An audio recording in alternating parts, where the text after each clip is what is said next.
I spent like $50 on this jacket a few years ago for a Spirit Day for Bandcamp, and I finally get to use it again. Hello, hi, welcome or welcome back. I had so much fun making my last video, so I had to come back and make a new one, and I wanted to bring out those summer vibes by talking about the Disney Channel original movie, Teen Beach Movie. I love this movie like so much. I watched it as a kid, but I fell in love with it over COVID with one of my best friends at the time, Ellie. If you're out there watching, hey Queen. This movie, at least the first one, has banger after banger after banger. And the second one does have a few bangers, but it also has some serious flops, so it balances out. But let's just get right into it. We start with an overhead sweeping shot of a beach with a song playing, and it's the worst one in my opinion, and it's the only song that isn't diogenic. But as I was rewatching it, I did know every single word, so it did have at least some long-lasting effect on me. And we meet the stars of this movie, Mac and Brady, and they fell in love over the summer because of their shared love for surfing. In Mac's grandfather's house that is on the beach, we see them watching a movie called Wet Side Story. Now, I love this movie, but why is this movie inside the movie called that? Because it's obviously referencing West Side Story, you know, the very predominantly Hispanic play that depicts the struggles of being a Hispanic American in 1950s Manhattan. I'll just let you do the math there. But the plot of this movie inside the movie is set on a beach in 1962, and there are two rival gangs, the surfers and the bikers. But the leader of the surfer gang falls in love with the sister of the leader of the biker gang. Very Romeo and Juliet, which makes sense for it being called Wet Side Story. There's also these two villains that are trying to alter the weather to change the beach into a parking lot. They're watching this movie and they're working on this surfboard, and up on the wall we see that there's this like special surfboard that has been in their family for generations, and it has this flower on it, and they're talking about how this has been the perfect summer and how they never want it to end, and then Mac's aunt walks through the door and ruins the vibe for everyone, and she informs us that Mac made a deal that she could stay with her grandfather for the first 2 years of high school, but she would have to transfer to a private preparatory academy for the last two, and her endless summer has just come to an end.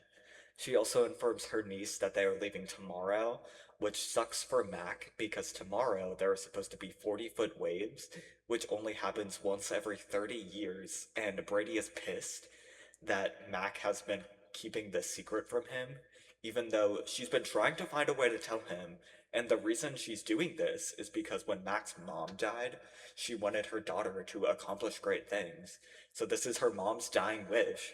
So it's traumatic for Mac, but Brady's being such a baby and making everything about himself, and then Mac breaks up with him. We cut to her dramatically packing, and she's wearing the most 2000s outfit I have ever seen.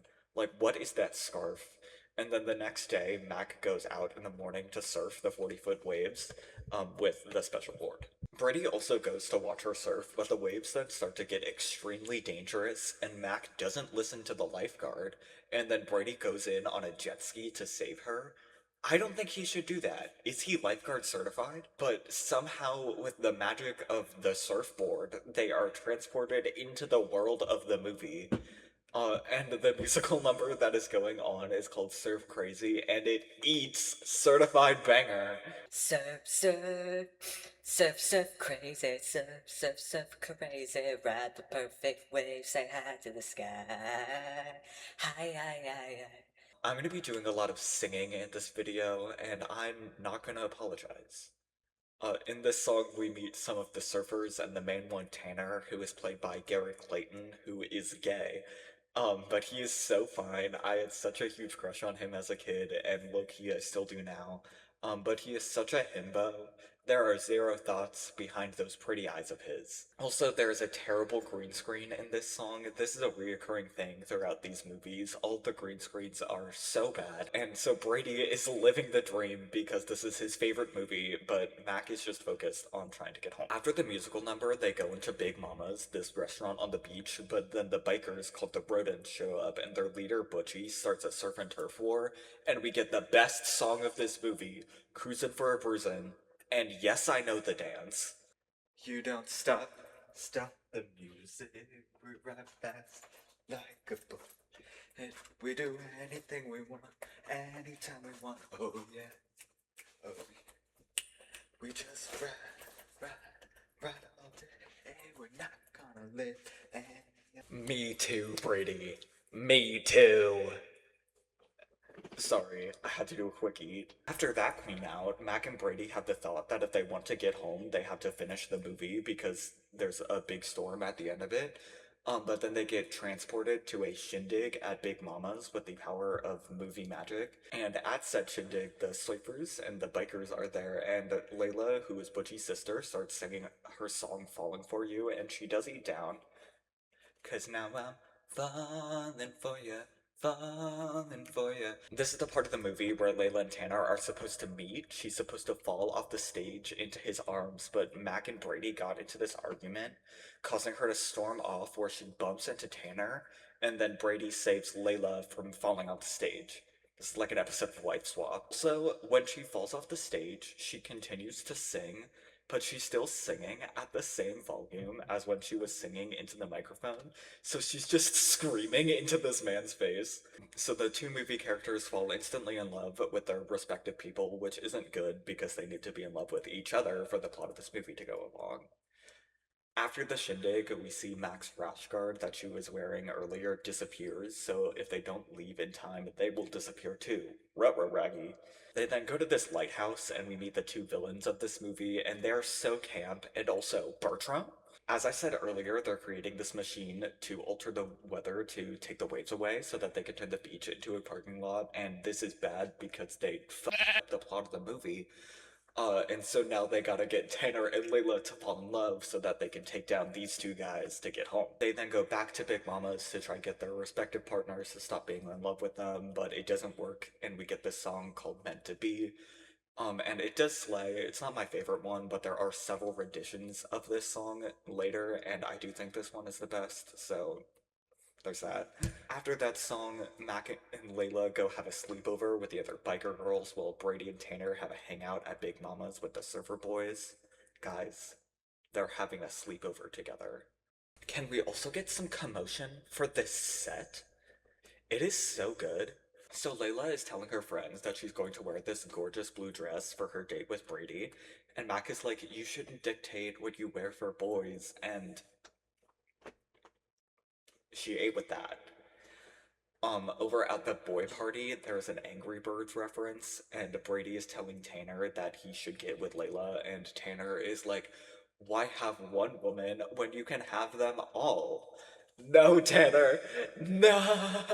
But Brady, being the loyal king that he is telling Tanner that, uh, you should be a good person so that women will respect you. Thank you, Brady. They then start singing Like Me, where Mac and Brady just hammer home the message that women shouldn't let men decide what is best for them and men shouldn't be assholes to women.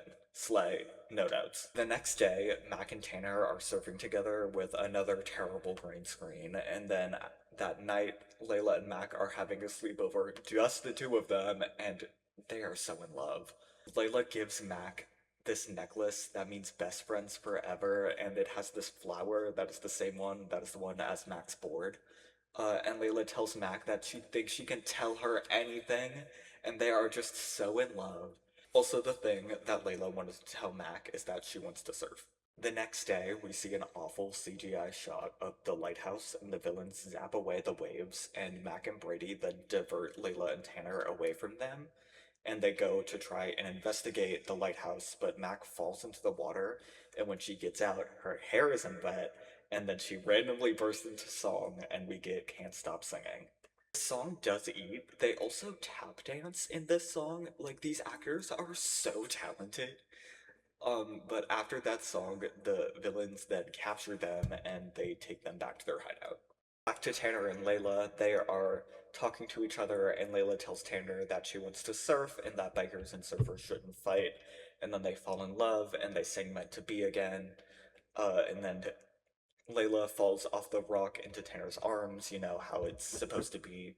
And the way that he jumps off this rock is really funny. But everything is back to the way that it's supposed to be. They then just figure out that Mac and Brady are in trouble. How?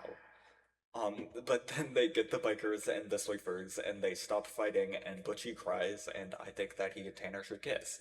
But they all go to the lighthouse and save Mac and Brady, and fine, they're cute. They had this really cute scene where they get back together, but I still like Mac and Layla more. They also, like, completely shatter these two guys' realities by telling them that they're in a movie, but it doesn't matter. So everyone comes and destroys the machine with the help of Layla's bobby pin, and they save the day, and then they have a tearful goodbye on the beach where Mac and Layla are telling each other that they'll never forget each other, and I just want them to kiss. But with the magic of the surfboard, once again, they travel back to the real world as if no time has passed. This is also the first time in the movie that we see Brady without a shirt, and Ross Lynch's Audi gives me the ick. So we get back to the real world, Max surfs the crazy waves, and she tells her aunt that she doesn't want to go back to school, and she wants to stay and surf with Brady. We then get a killer final song, and this movie comes to a close. This movie was so good. It was so campy and just genuinely funny, especially with the villains, and I just love this movie.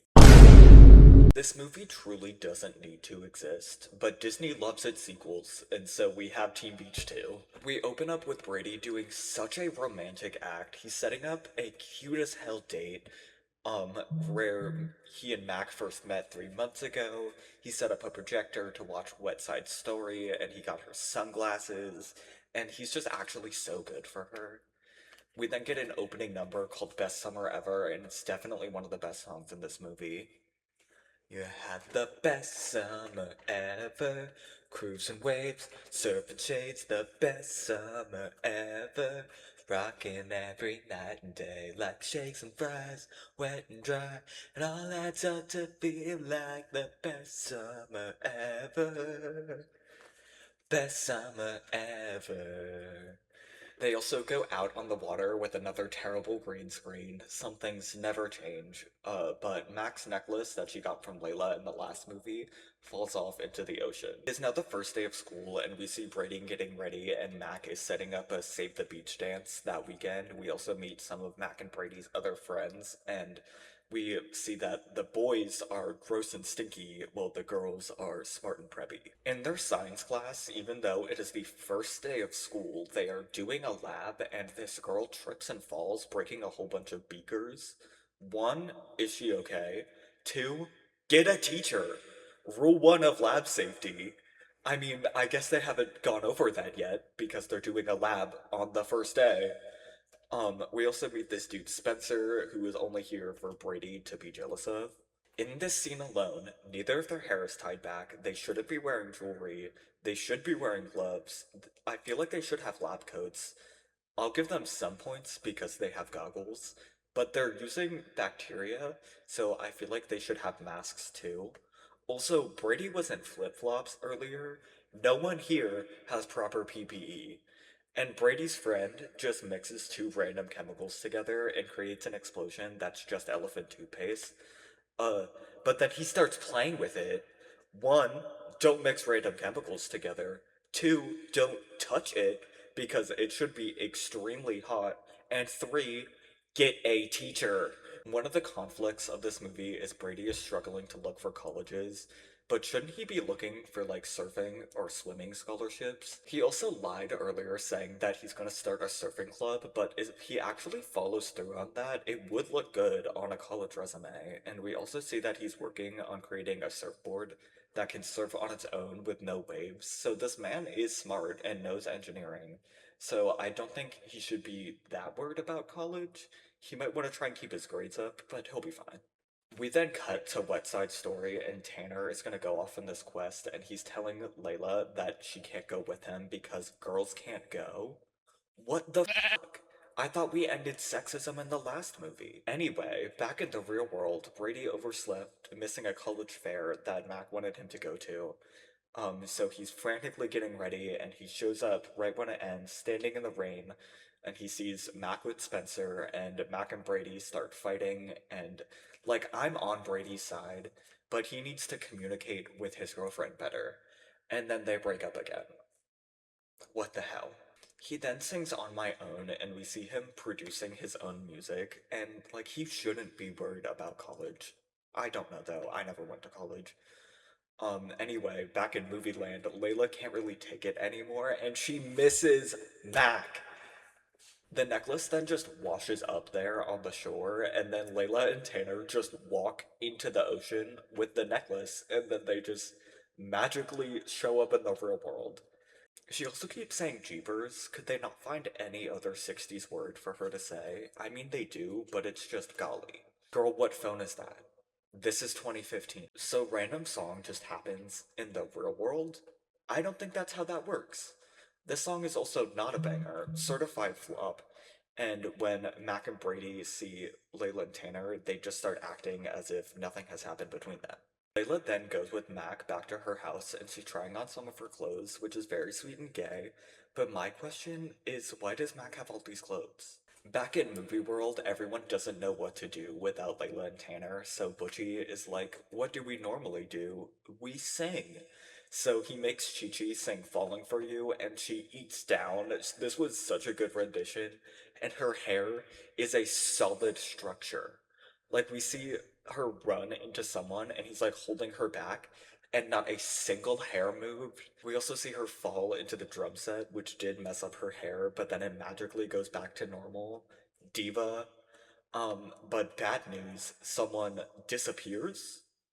Oops. Back to the actual plot of this movie. Barbie and Ken, sorry, Layla and Tanner go to school with Mac and Brady and they tell them no singing, but they instantly disobey them and sing a song, and it, once again, does not slay. It's about smiling, and it just sucks. Layla also queens out and is good at math and science and just everything, and she wants to stay and do STEM, like a queen. Oh yeah, someone also disappeared back in Movie World. Another one is gone. Tanner is then at Brady's house, and he just gives this fantasy man from the 1960s a tablet and explains nothing. Luckily, it does end well because he just looks at himself in the camera and he tells Brady that he's been thinking for the first time ever. But he's been feeling bad because Layla has been wanting more out of their relationship and just in life, and he can't give that to her, and I feel bad because Tanner is a good boyfriend and he didn't do anything wrong to Layla. He just isn't enough for her. She's just a lesbian, it's fine. Tanner should just get with Brady. So they're on the beach, the four of them, and Mac and Brady are trying to convince the other two to go back to the movie world, and then Layla throws the necklace back into the ocean because she wants to stay. The other movie characters then just get the necklace and they go to the real world to get Layla and Tanner back, so they do that, but they don't actually do that because they go back to help Brady get back together with Mac, which was Tanner's idea. So they're all at Mac's Save the Beach dance, and of course, they have the two Asian characters be really smart and then fall in love. But anyway, Brady sings Mac a song, and it does eat, and they do get back together. The school band is also playing, and I know that they aren't actual players because they aren't even hitting the drums, and this dude literally drops the stick. So they all disappear. Guys, this wouldn't have happened if you hadn't dilly-dallied. Well, they don't all disappear because Layla and Tanner are still there, but they still waste more time because they sing Meant to Be again. But they lost the necklace, and so now they have to use the board to get back to the movie world. But there are no waves. Luckily, Brady uses his surfboard that can surf on its own to get them back home. But before they left, Mac told Layla that when she gets back home, she should change the story and make it her own, and she does that. Then in the real world, Brady gets back to shore, and then he runs right past Mac. He had forgotten everything because Layla had changed the story. She made it Layla Queen of the Beach, which is now Mac's new favorite movie, and she made her party themed after it. She then meets Brady, and they kind of flirt so they can start their relationship once again, hopefully with more communication this time. The final number is called That's How We Do, and it once again does eat, so at least we end on a good note, and a terrible green screen. This movie was good. It had a stronger message than the first one, but some of the songs were weaker, and the ones that were actual. Thank you so much for watching. I'm still trying to figure out streaming stuff, but if you want to see me play video games on Twitch, you can follow me on Instagram and I'll post stuff about it on there. Once again, if you like this video, make sure to like, comment, subscribe, all the things. And yeah, I will see you in the next one. Bye!